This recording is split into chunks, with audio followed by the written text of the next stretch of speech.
electrones, es decir, la carga negativa, los electrones que han quedado liberados por el cobre, se desplazan hacia la terminal positiva, mientras que los iones positivos que permanecen en el alambre simplemente oscilan en sus posiciones fijas. ¿Eso qué significa? Que en cuanto conectemos esto, los electrones van a fluir de la carga negativa, del borne negativo, van a circular y van a pasar por la lámpara y van a llegar hasta el borne positivo. Correcto, eso es correcto. La terminal negativa es una fuente de electrones a ser extraídos cuando ellos se desplacen hacia la terminal positiva. De aquí van a salir los electrones y van a venir hacia este lado. La actividad química de la batería absorbe los electrones situados en la terminal positiva. Esta actividad química va a jalar los electrones de aquí y los va a colocar en el borne negativo. Esta actividad química tarde o temprano va a terminar porque la actividad química concluye, culmina o termina debido a que cesa esa actividad que está produciendo el funcionamiento de la batería. ¿Ya?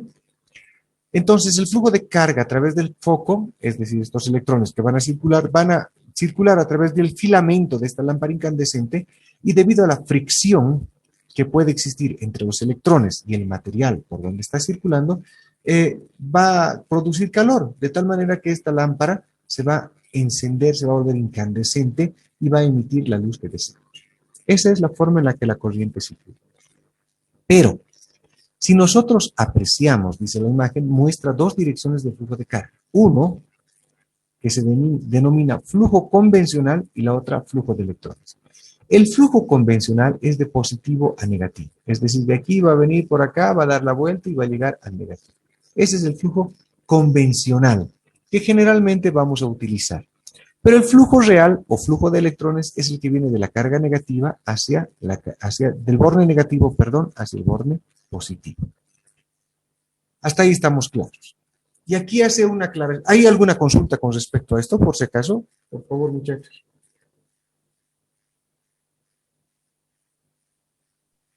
No, licenciado. Ya, ok. Y aquí hace una aclaración que es importante comprender para entender el tema de la carga por electrón. Dice, si 6.242 por 10 a la 18 electrones se desplazan a una velocidad uniforme a través de una sección transversal, durante un segundo, el flujo de carga o corriente será de 1 ampere, en honor a André María Ampere. Es decir, si por este segmento, por este plano imaginario, circulan 6.242 por 10 a la 18 electrones durante un segundo, tendremos que aquí ha circulado una corriente de 1 ampere.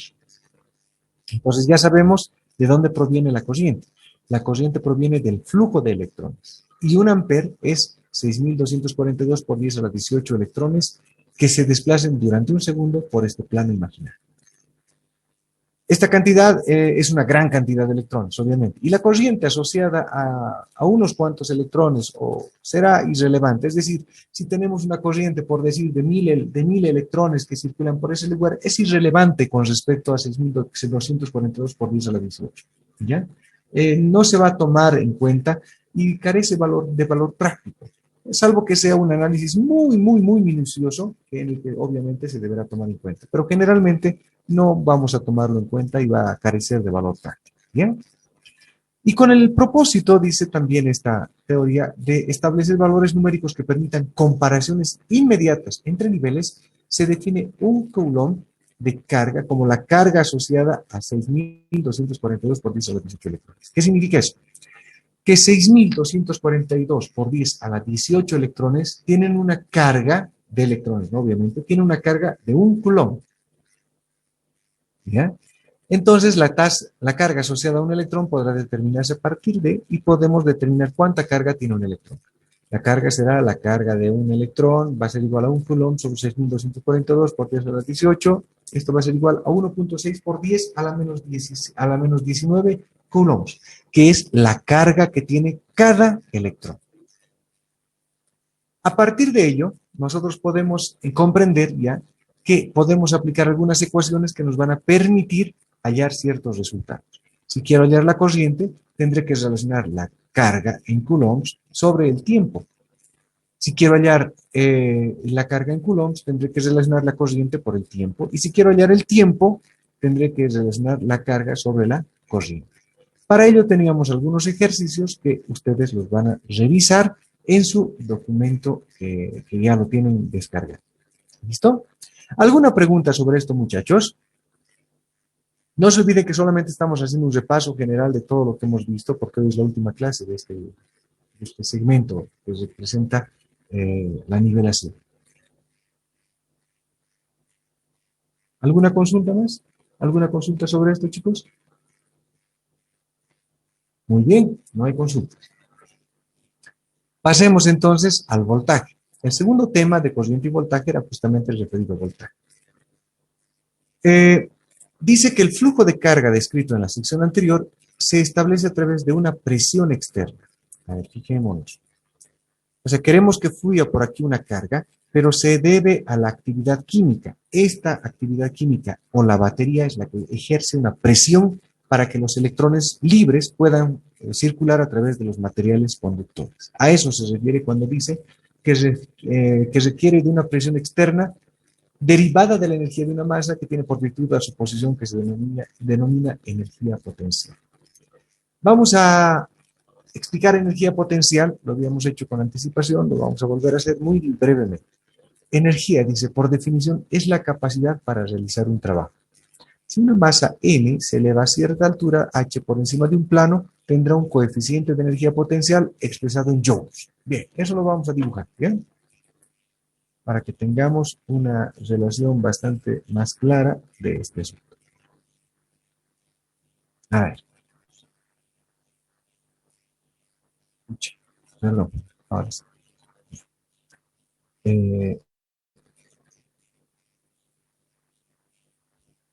A ver, dice que es la energía. La energía es, por definición, la capacidad de realizar un trabajo. Si yo quiero realizar un trabajo, perdón, ¿están viendo mi pantalla o he dejado de compartirla? Dejó de compartir, licenciado. Perdón, he debido presionar algún botón equivocadamente. Discúlpenme.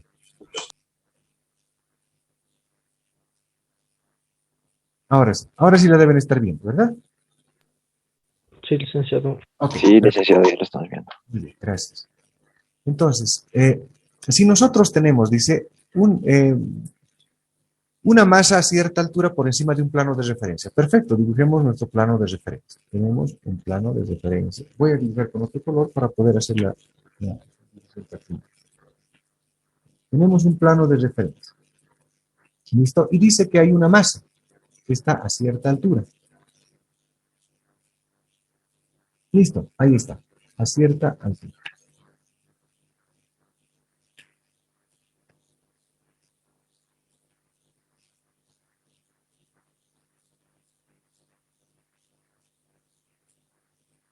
Ya, ahora sí, perdón, muchachos, está a una altura. Esta altura va a ser representada por la letra H. Listo, está a una determinada altura. La determinada altura está representada por la letra H.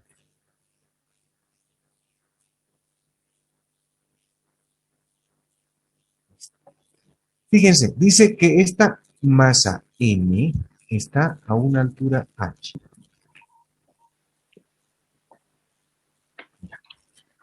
Pero encima de un plano de referencia. Y si yo dejo caer esta, va a estar determinada por va a generar una energía. Si yo dejo caer esto, va a generar una energía que está expresada por joules, ¿ya? La energía de Licenciado, la ha dejado de compartir su pantalla.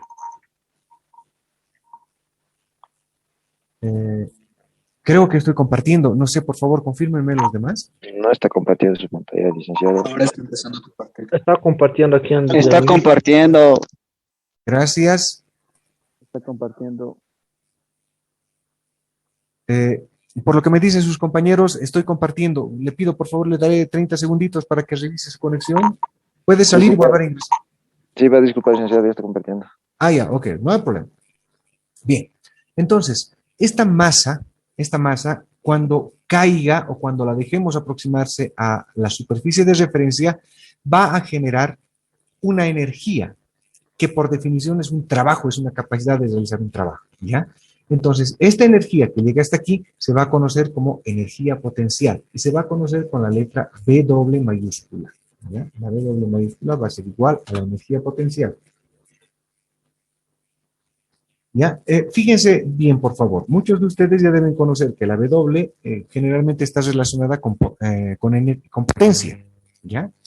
Pero esta W mayúscula es energía potencial. La W minúscula, que va a representar el término watt, va a representar, sí, efectivamente, en la potencia. ¿Ya? La W minúscula. La W mayúscula, por ahora, vamos a tomarla en cuenta como energía potencial.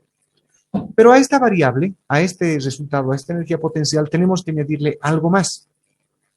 Tenemos la masa, tenemos la altura, y tenemos que aplicarle, si queremos tener el peso de este elemento, tenemos que aplicarle la gravedad, ¿verdad? Entonces la gravedad va a estar representada por la letra G y va a tener un valor de, si no me equivoco, es 9.8 metros sobre segundo al cuadrado, ¿no ve? Pucha, esto no voy a poder hacer un cuadrado así.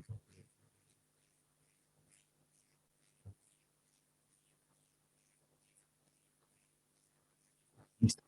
Fíjense, la gravedad también influye en esto. Entonces voy a tener lo que expresa en esta forma. Energía potencial va a ser igual a la masa por la gravedad y por la altura. ¿Sí? Eso es lo que nosotros vamos a considerar la energía potencial. Fíjense, la masa, así dice, adquiere el potencial para realizar un trabajo, como por ejemplo aplastar un objeto. Vamos a poner un objeto aquí abajo para que lo aplaste, ¿ya? Lo que queremos es que aplaste este objeto. Listo, ya está aplastando ese objeto, por lo tanto tenemos una energía potencial que está realizando un trabajo que es aplastar un objeto. Etcétera, ya. Si el peso se eleva más, es decir, si la masa si podemos elevar el peso, la masa tendrá un mayor coeficiente de energía potencial y podrá realizar trabajo adicional. Por lo tanto, podemos decir que existe una diferencia de potencial entre las dos alturas por encima del plano de referencia. Fíjense lo que voy a hacer ahora.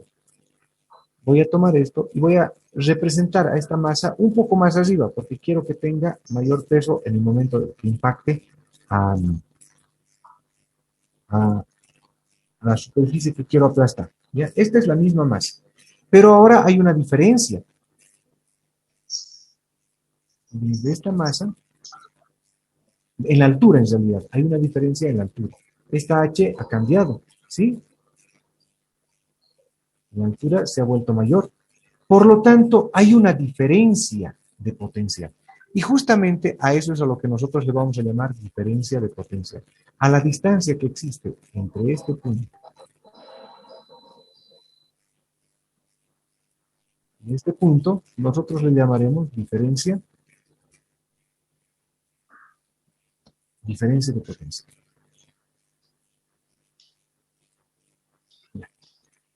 Esa diferencia de potencial, nos permite hacer un trabajo extra, ¿verdad? Y esta diferencia de potencial es la que vamos a utilizar justamente para definir el voltaje. Fíjense, dice, en la batería del anterior tema, la acción química establece, mediante un gasto de energía, una acumulación de cargas negativas sobre una terminal y cargas positivas en el otro lado. Con ello se establece un posicionamiento de cargas que originarán una diferencia de potencial entre las terminales de batería. En otras palabras, la diferencia de potencial existente entre este y este punto va a representar sea la carga positiva o sea la carga negativa de la batería, ¿ya? Y esta diferencia de potencial es justamente la que va a permitir que circule la energía, los electrones libres a través de los conductores. Por lo tanto, dice que se puede afirmar que se presentará una diferencia de potencial de 1 voltio entre dos puntos si se intercambia 1 joule de energía para mover 1 coulomb de carga entre dos puntos. Vuelvo a reiterar, se presentará una diferencia de potencial. La diferencia de potencial va a ser de 1 voltio entre dos puntos, entre estos dos puntos, si intercambiamos 1 joule de energía para mover 1 coulomb de carga entre estos puntos ya mencionados. ¿Sí? Es decir, si quiero mover desde X hasta Y Voy a gastar 1 voltio moviendo una carga de 1 joule, gastando una energía de 1 joule para mover una carga de 1 coulomb. Y se utiliza el término volt en honor a Alejandro Volta porque él es el que ha descubierto este fenómeno. Una diferencia de potencial o voltaje siempre se mide entre dos puntos del sistema. Vuelvo a reiterar, es importante recordar que la diferencia de potencial o voltaje siempre se va a medir entre dos puntos del sistema, entre este y este punto, entre el positivo y el negativo. Sin embargo, al cambiar cualquier punto puede cambiar la diferencia de potencial entre los puntos de análisis. Correcto. Si mido entre este y este punto, entre M y el punto referencial, voy a tener una medición. Pero si mido entre el punto referencial de M cuando ha sido desplazado y el punto referencial base, obviamente la diferencia va a ser notoria. Y es por eso que la diferencia de potencial siempre se mide entre dos puntos del sistema. Habiendo obtenido esos resultados o esa observación, podemos definir que el voltaje, o los voltios, o la diferencia de potencial medida en voltios, va a ser igual a la energía sobre la carga. ¿Sí? Y tenemos las fórmulas correspondientes a él. Si nosotros manipulamos algebraicamente esto, podremos ver que también podemos hallar la energía en joules, que es igual a la carga por el voltaje. O podemos hallar la carga, que va a ser igual a la energía sobre el voltaje, la carga en coulombs, ¿no? Y obviamente tenemos aquí nuestros correspondientes ejercicios que resuelven y yo les invito a que los revisen posteriormente para que podamos observar que efectivamente de esa manera funcionan nuestras ecuaciones. Y hay algo que voy a pedirles que tomemos muy en cuenta. Dice, por motivos de notación y aclaración, para poder distinguir entre fuentes de voltaje y caídas de voltaje o de potencial, vamos a usar la siguiente notación. Miren, la fuente de alimentación o la fuente de energía, fuente de voltaje, va a ser aquella que provea energía. Así, tal como lo dice, es una fuente que provee energía. Sin embargo, existen elementos como los resistores que van a hacer que esa energía caiga en el resistor. Para diferenciar la fuente de energía de la caída de energía, o la fuente de tensión de la caída de tensión, o la fuente de voltaje de la caída de voltaje, vamos a utilizar la siguiente simbología o siguiente notación. La letra E para fuentes de voltaje y la letra V para caídas de voltaje, ¿ya?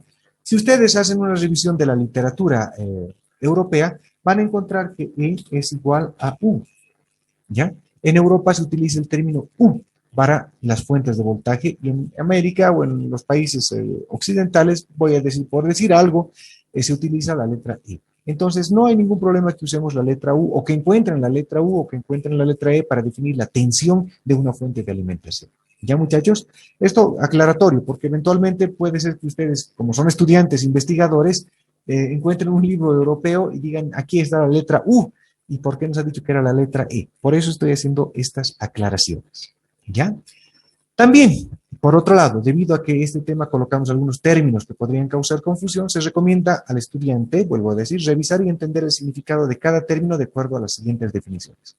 Potencial. ¿Qué es el potencial? Desde la perspectiva del voltaje, es un punto con respecto a otro punto dentro de un sistema eléctrico.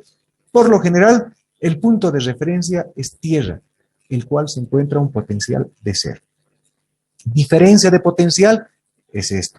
Es la diferencia algebraica de potencial de voltaje entre dos puntos de una red. Voltaje es cuando se encuentra aislado al igual que el potencial, es un punto con respecto a referencia de tierra. Desde aquí hasta aquí pueden encontrar un potencial, desde aquí hasta aquí pueden encontrar otro potencial. Diferencia de voltaje es la diferencia algebraica entre dos puntos del sistema. Listo, eso es fácil. Es decir, puede ser o una caída o una elevación de voltaje. Esa es una diferencia de voltaje. Finalmente, fuerza electromotriz. Fuerza electromotriz ya no se utiliza en la actualidad, es un término desactualizado, el EFM, Electromotive Force, ¿no? Es la fuerza electromotriz, debido a que esto más bien se está utilizando en la actualidad con respecto a las fuentes de alimentación o a las fuentes de energía. ¿Ya? Entonces, fuerza electromotriz efectivamente existe, pero ya no se utiliza porque carece de sentido cuando hablamos de fuentes de energía que son los que envían la fuerza para que los electrones se muevan. Por eso se llama electromotriz. Electromotive force es la fuerza que hace mover a los electrones y eso se refiere a cualquier fuente de energía que permita ese proceso. Vuelvo a decirles lo que les decía la primera semana. Todo lo que estamos revisando no es tecnología actual. Estamos hablando de fenómenos que han sido investigados y elaborados y practicados, bueno, hace 100 años por lo menos, ¿no? Entonces, fuerza electromotriz ya no se utiliza desde los años 60, desde los años 70. Por eso es que estoy haciendo esa aclaración. ¿Ya? ¿Alguna pregunta con respecto a este tema? ¿Alguna consulta con respecto a esto, muchachos? Bien, no hay preguntas. Entonces entramos a fuentes de voltaje. Ya, fuentes de voltaje, en el caso nuestro, ya hemos dicho que son fuentes de corriente directa. Ya hemos explicado esto, que la terminología CD se utilizará como abreviatura,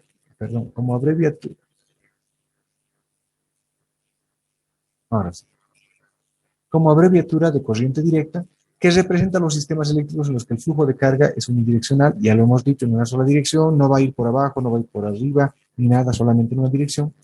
Y estas fuentes de voltaje pueden dividirse en 3 categorías grandes. Baterías de acción química, que por definición una batería consiste en una combinación de 2 o más celdas similares, siendo una celda la fuente fundamental de energía eléctrica, desarrollada mediante conversión de energía química, acción química o solar. ¿Ya? Por ejemplo, las celdas solares también tienen es un tipo de batería que funciona por reacción de conversión energética, pero por reacción a la energía solar. ¿Ya? Vienen los generadores electromecánicos, que generalmente es un dispositivo mecánico que cuando el eje del generador se encuentra en rotación, en velocidad nominal, se verá como consecuencia una energía mecánica que se transformará en energía o voltaje eléctrico específico a través de las terminales del dispositivo. El estudio interno de generadores, de baterías o de fuentes de alimentación es un estudio aparte. Estoy diciendo solamente cuáles son las fuentes de voltaje. Finalmente, el número 3 dice fuentes de alimentación rectificadas. Las fuentes de alimentación emplean procesos de rectificación y filtrado para obtener voltajes continuos y que con esta tensión se pueda proveer un voltaje regulado para hacer funcionar nuestros proyectos, nuestros arreglos circuitales, etc. Conductores y aislantes. Esta es una parte importante. Todos los conductores tienen electrones libres, o es fácil liberar a sus electrones, pero no todos tienen la misma conductividad. Entonces, dice que hay diferentes tipos de alambres colocados a través de las baterías, proporcionarán que sean distintas las cantidades de flujo entre las terminales. Efectivamente, porque cada uno tiene características muy particulares. Muchos factores, como las características de densidad, movilidad y estabilidad de un material, son responsables de estas variaciones en el flujo de carga. Pero en general, debemos recordar que conductores son aquellos materiales que permiten un flujo generoso de electrones con muy poca fuerza externa o voltaje aplicado. Por otro lado, debemos pensar que típicamente los buenos conductores tienen solo un electrón en la órbita de valencia, es decir, la órbita más alejada del núcleo. Ya sabemos por qué, porque se necesita muy poca energía para liberar ese electrón y que esa carga negativa pueda fluir, ¿no? Vuelvo a reiterar, los conductores son aquellos materiales que permiten un flujo generoso de electrones con muy poca fuerza externa o voltaje aplicado. De ahí que lo que se buscan son superconductores. Los superconductores son aquellos que van a necesitar realmente muy poca fuerza externa o muy poco voltaje para que exista una corriente grande. Por eso es que la búsqueda de los superconductores se convierte en un proceso de investigación bastante costoso y bastante grande porque mejoraría increíblemente a todos nuestros sistemas eléctricos. Por ejemplo, si nosotros logramos tener superconductores aplicados a ciertos circuitos, imaginémonos una linterna que no tiene resistencia en el filamento, pero que sin embargo puede emitir luz. Podríamos utilizar una batería de 1.5 voltios tipo AAA y que nos sirva, no sé, unos 5 o 6 años de funcionamiento continuo, quién sabe, 10, 20 años, ¿verdad? De ahí que en la investigación de los superconductores es un tema controversial y, por supuesto, de ciencia pura y física aplicada, ¿ya? Dado que se utiliza, continuemos, dado que se utiliza el cobre con mayor frecuencia como estándar de comparación, se presenta la siguiente tabla con el 100% de conductividad relativa relacionada al cobre. Fíjense, la plata es mejor conductor que el cobre y también mejor conductor que el oro, pero el cobre se utiliza como referente. Hay motivos por los cuales se utiliza esto, ¿ya? Y eso es por ese motivo les había pedido que averigüen por qué se utiliza oro en vez de cobre en algunos circuitos o en algunos microcontroladores o microchips que se utilizan en la tecnología electrónica. ¿Ya? Por otro lado, los aislantes son aquellos materiales que tienen pocos electrones y que necesitan de la aplicación de un mayor potencial, es decir, de mayor voltaje, para establecer un nivel de corriente que se puede medir. Sin embargo, debe señalarse que incluso el mejor aislante tendrá una ruptura, permitiendo que la carga fluya a través de él si se aplica un voltaje lo suficientemente grande o un potencial lo suficientemente grande. ¿Ya? A continuación se muestra una tabla con los esfuerzos de ruptura de algunos aislantes comunes. Los esfuerzos promedios de ruptura que se miden en kilovoltios por centímetro. El aire, por ejemplo, tiene 30 kilovoltios por centímetro. Si se excede a los 30 kilovoltios por centímetro, el aire se resquebraja y permite que la corriente circule a través de él. Por ello, los rayos caen sobre la superficie terrestre. Los rayos deben estar en el orden mayor a 30 kilovoltios por centímetro para poder romper el aislante que representa el aire y caer sobre la Tierra. El vidrio es muy buen aislante, llega a los 900 kilovoltios por centímetro. Sin embargo, si aplicamos un voltaje mayor a los 900 kilovoltios, sin duda alguna, el vidrio también se va a resquebrajar y va a permitir circular la corriente o la carga eléctrica. Por otro lado, y para finalizar, habíamos visto amperímetros y voltímetros. Para hacer la medición de la corriente y para hacer la medición del voltaje, necesitamos amperímetro y voltímetro. Amperímetro para medir los amperes y voltímetro para medir los volts. ¿Ya? Y para eso es importante saber cómo se conectan estos elementos. El el voltímetro deberá conectarse en paralelo. Fíjense, se toma la corriente directamente de cada una de las terminales. Y el amperímetro debería realizar su medición interrumpiendo el circuito y conectando el instrumento de medición entre los dos nodos que hemos interrumpido para poder realizar la medición, permitiendo de esta forma que la corriente fluya por dentro de nuestro amperímetro. En este caso, DMM, que dice DMM en modo voltímetro, DMM en modo amperímetro, significa digital multímetro, es decir, un multímetro digital, un multitester digital, ya, multímetro digital. Y eso es lo que habíamos visto en el último tema que habíamos avanzado durante este día. Referido a estos tres temas que se han avanzado, se ha enviado una práctica. Y la práctica tenía por objetivo justamente resolver ejercicios referidos a los átomos, que hemos revisado en el primer tema, corriente en el segundo tema, y voltaje, fuentes de alimentación y amperímetros y voltímetros en el último tema.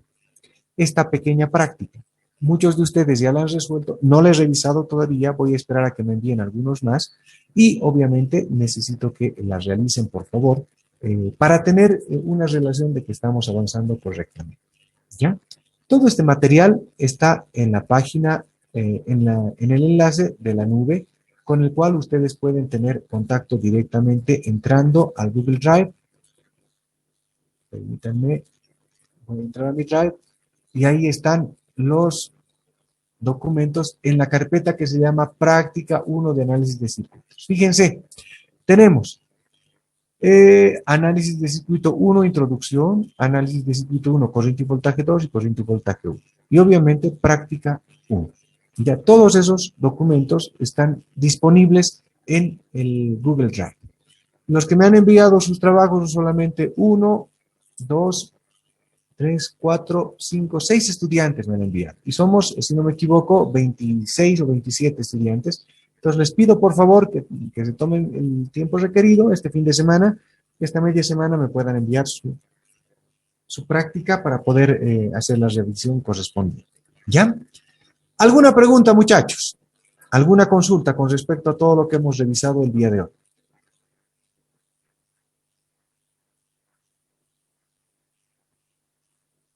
Sé que hemos corrido, pero era necesario hacerse, ¿no? Para que no quede desnivel entre los estudiantes que han ingresado recién y los que... Exacto. ¿Alguna consulta, chicos?